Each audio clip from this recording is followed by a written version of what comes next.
Why are some foods so addicting? We've all experienced a time when we open a bag of chips thinking we will just have a few, and then before we know it, the whole bag is gone. Or when we go out to eat and order pizza or french fries, we tend to eat until we are totally stuffed. Then we feel shame and discomfort and wonder, why did I eat so much? We promise ourselves we will never eat that much in one sitting again. And we ask ourselves, do I just have no discipline or willpower? Is there something wrong with me? Guess what? It is not your fault. These foods were created to leave you wanting more. I want to share with you a tip on how to overcome this, and it might be something that you have never heard before. But before I share this unique tip, let's take a look at the history of our modern diet so you can see why we've ended up where we are, in this cycle of overeating and reaching for those foods that we know are not serving us. There are 6 milestones in the modern diet, but before we go through each one, let's talk about the first human diet and what it looked like thousands of years ago. Humans were hunting and gathering their own food. Very different than what we are doing today. I just heard on the radio that there's a company that is now delivering ice cream to your door.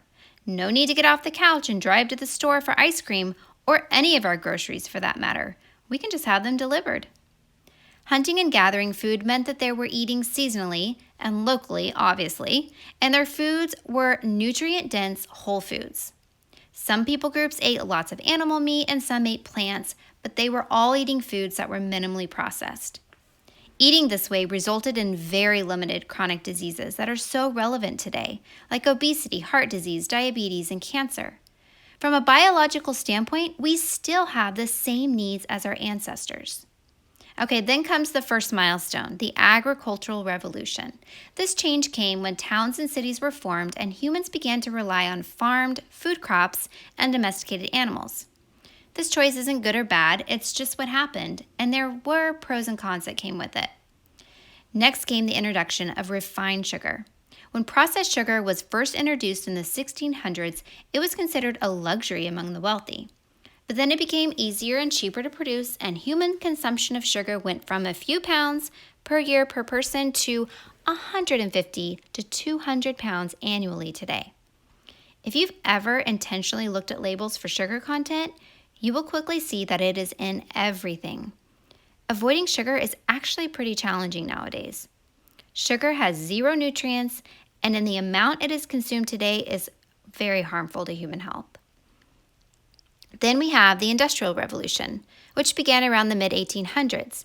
The increase in population meant that we had lots of mouths to feed, and we needed to figure out a way to do that.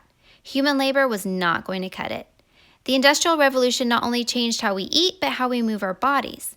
Machines began to do the work that humans were doing, and not only were we eating more processed foods, but we became more sedentary.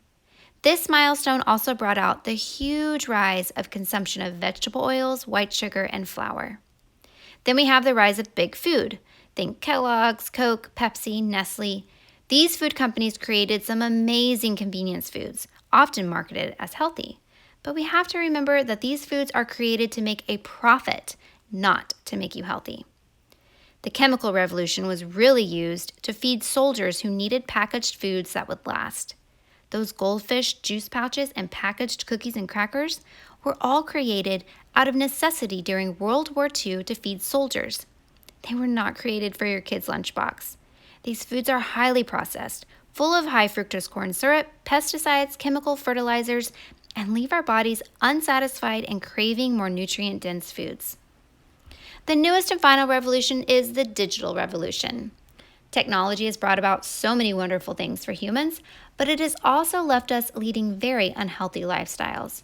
We've gotten away from doing simple things, like spending enough time out in nature, being creative, talking more with others in person instead of via text. All of this has left us more lonely and isolated than ever before. So, after understanding where we have come from as humans, from hunting and gathering our food outdoors, moving our bodies, working hard to obtain our food, all the way to having packaged, nutrient-poor foods delivered to our door, we can see that we have to be intentional about how we eat, cook, and feed our families. We have the same needs as those who lived thousands of years ago, and convenience isn't always best. Okay, So how do we stop eating those processed, sugar-filled foods, you ask?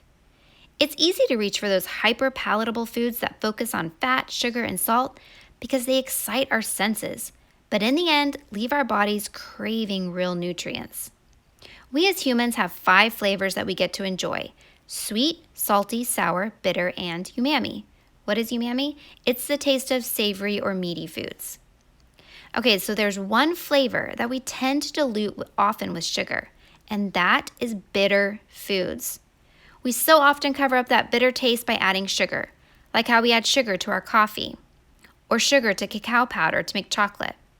But I want you to try adding one bitter food to your diet each day.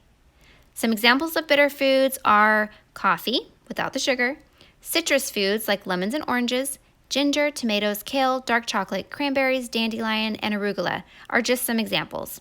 Find some that you enjoy and begin to add them into your daily diet without sweetening them. So next time you go to reach for those packaged chips or cookies, I hope you have a better understanding of why they were created and what it was designed to do to your senses. It's not that you lack willpower or that you're just not disciplined enough. Focus on building up your palate for bitter foods without the added sugar, as well as whole, nutrient-dense foods.